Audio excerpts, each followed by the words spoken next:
Hello students, welcome in accountancy class. In accountancy class, we have started the chapter number 5, dissolution of partnership firm.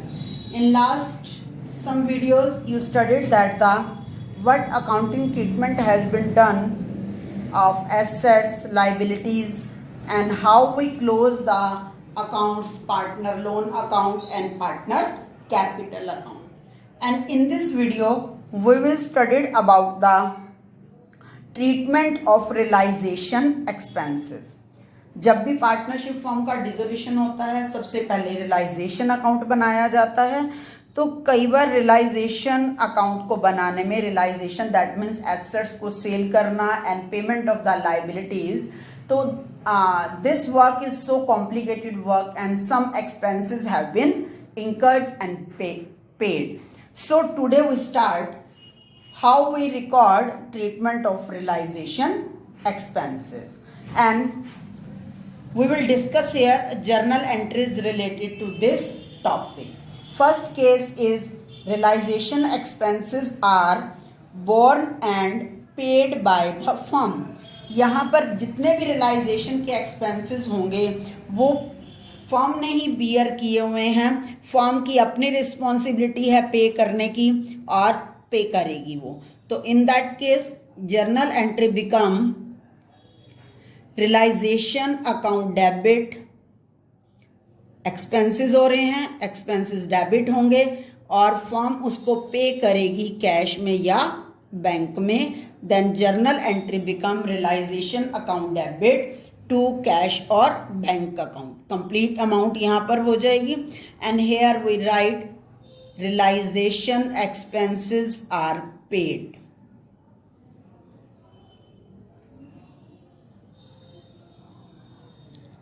So second situation, realization expenses are borne by firm and paid by a partner on behalf of firm. यहाँ पर firm के realisation expenses को beer करने की duty तो firm की है, firm ने बियर किए हुए हैं, लेकिन उसको पे कोई और पार्टनर कर देता है। वो किसके बेस पर पे कर रहा है? फर्म के बेस पर पे कर रहा है। तो रियलाइजेशन एक्सपेंसेस तो पे हो गए पार्टनर के द्वारा। तो in that case journal entry become realisation account debit to concern partners capital account. यहां पर रियलाइजेशन अकाउंट को डेबिट करेंगे और कंसर्न पार्टनर कैपिटल अकाउंट को क्रेडिट करेंगे। Being realisation expenses are paid by partner. Realisation expenses are paid by partner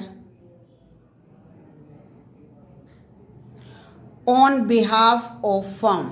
यहाँ पर responsibility तो फर्म की है, तो on behalf of the firm partner pay realisation expense. Now third case, when a partner receive a fix या specific amount और commission और remuneration for undertaking dissolution work and partner is to bear the dissolution expenses. यहाँ पर partner ने responsibility ले लिया कि वो डिसोल्यूशन वर्क वो खुद ही करेगा और उसके एक्सपेंसेस वो पार्टनर ही बियर करेगा और उसके बदले में फर्म उसको फिक्स अमाउंट है वो रेम्यूनरेशन की या कमीशन की पे कर देगी। तो उस केस में जर्नल एंट्री होगी, यहाँ पर फर्म जो है वो फिक्स अमाउंट पे कर रही है तो फिक्स अमाउंट पेमेंट की एंट्री होगी realisation account debit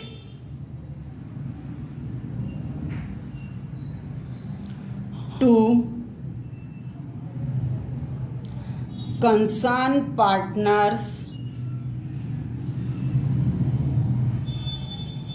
capital account and narration being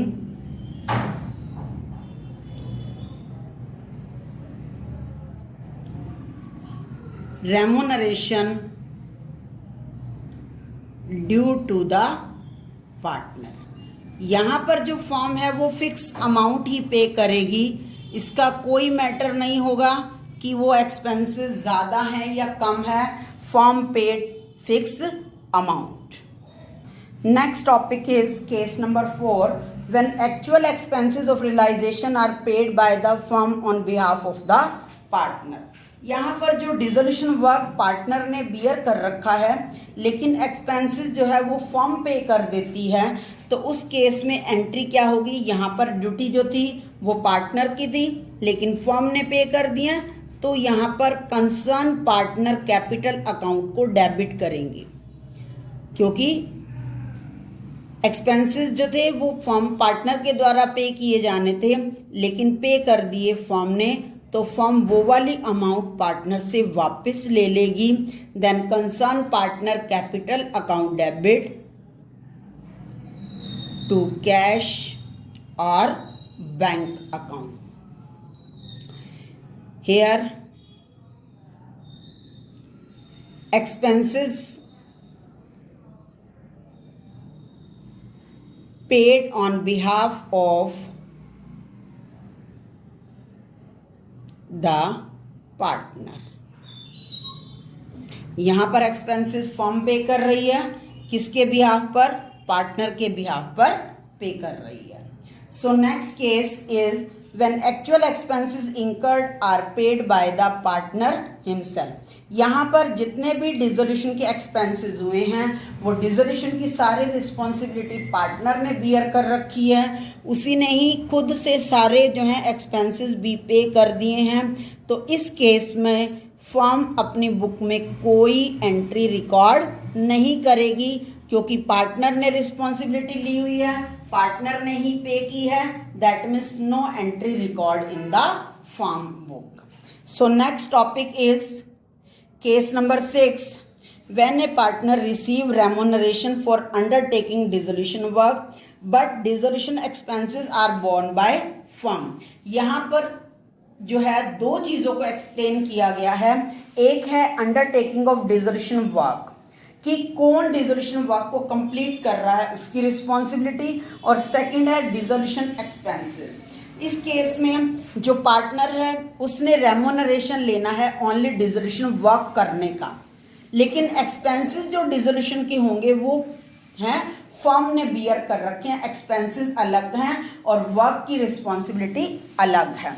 hair partner take only remuneration for the dissolution responsibility and expenses are paid by the firm। so first of all firm जो है वो dissolution के expenses तो firm पे करेगी, लेकिन यहाँ पर फर्म ने रेम्यूनरेशन भी पे करना है, तो सबसे पहले फर्म जो है वो रेम्यूनरेशन को पे करने की एंट्री करेगी अपने बुक्स में। Then journal entry become realisation account debit to concern partners capital account। यहाँ पर फर्म जो है वो फिक्स अमाउंट रेम्यूनरेशन की पे करेगी पार्टनर को,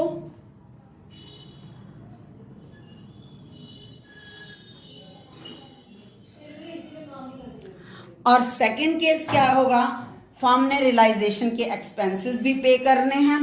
सो firm paid realization expenses and entry become realization account debit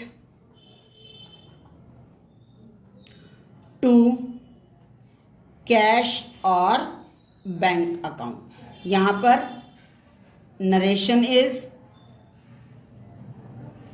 expenses are paid by firm। So I hope you understand.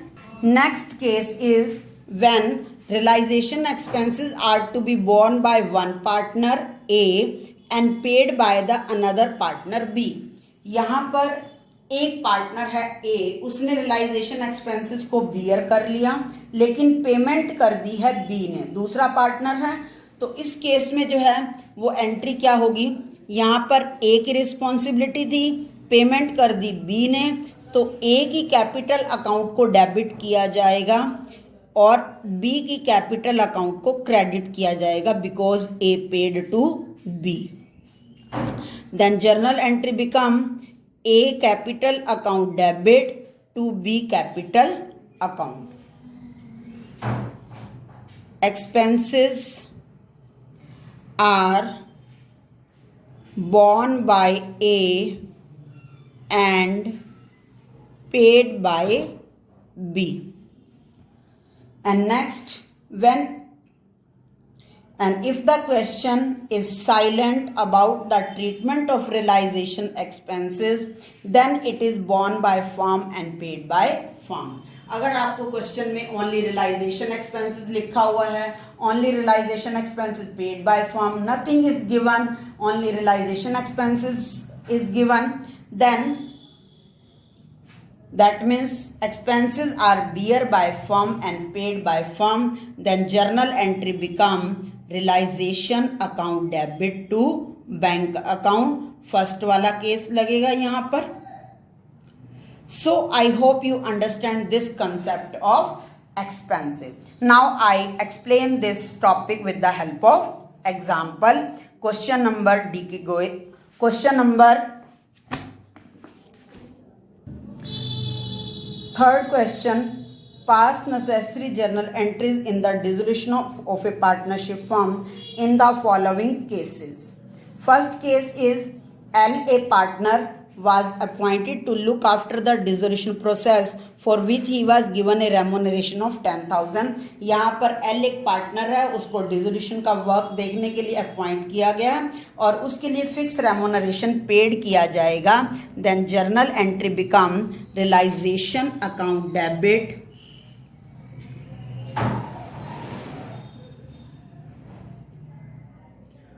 To L capital account.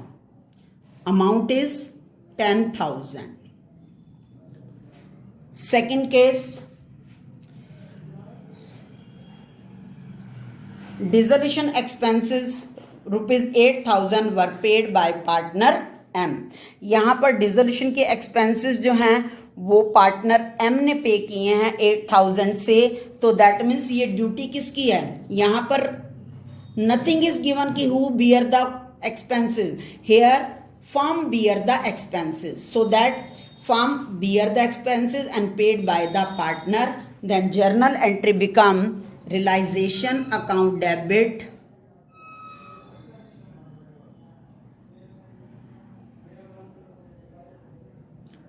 to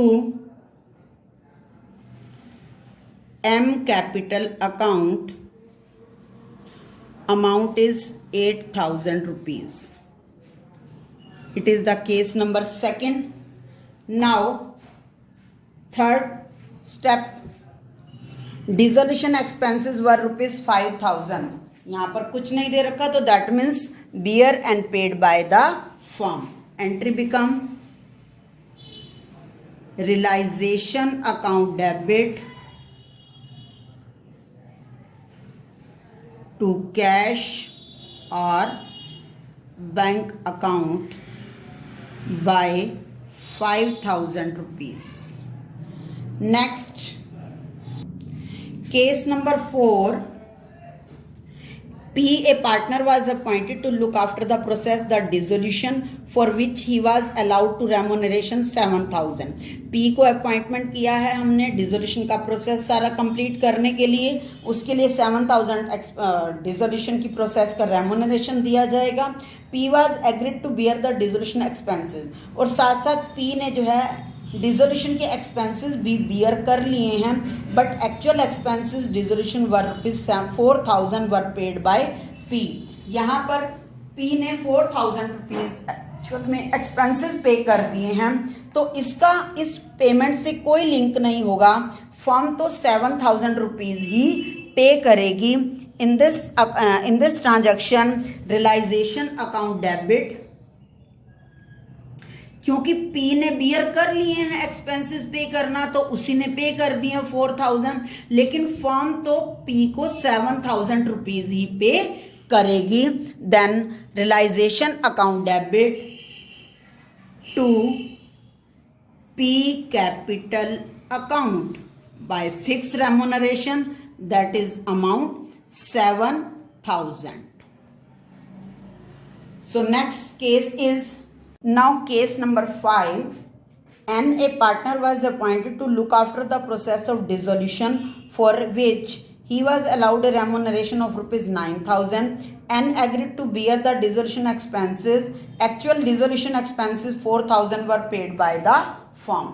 यहाँ पर 4,000 रुपीज़ जो हैं वो डिसोल्यूशन के फर्म ने पे कर दिए हैं और 9,000 उन्होंने फिक्स देने थे। तो इस केस में फर्म जो है 5,000 रुपीज़ अब एन को दे देगी और 4,000 रुपीज़ वो बैंकों में पे कर देगी। Then journal entry become realisation account debit 9,000 to N capital account 5,000 और 4,000 रुपीज़ यहाँ पर फर्म ने पे कर दिए हैं, उसके लिए to bank account by 4,000 rupees. So I hope you understand this concept. Now sixth concept is Q, a partner, was appointed to look after the process of dissolution, for which he was allowed a remuneration 18,000. Q agreed to take over stock worth rupees 18,000 as his remuneration. The stock had already been transferred to realization account. यहाँ पर Q जो है dissolution का work भी कर रहा है और उसको रेमुनरेशन दिया जा रहा है 18,000 का। उसने उस रेमुनरेशन के बदले में, उस डिसोल्यूशन प्रोसेस के बदले में स्टॉक ले लिया, एसेट ले ली 18,000 की। एंड एसेट जो थी वो पहले से ही ट्रांसफ़र कर रखी थी हमने। तो इस केस में क्यों हमारी फर्म की बुक में कोई एंट्री नहीं होगी, ना तो स्टॉक रियलाइज करने की और ना ही स्टॉक जो है रेमुनरेशन को पे करने में। तो I hope you understand this realization expenses concept. Thank you and have a nice day.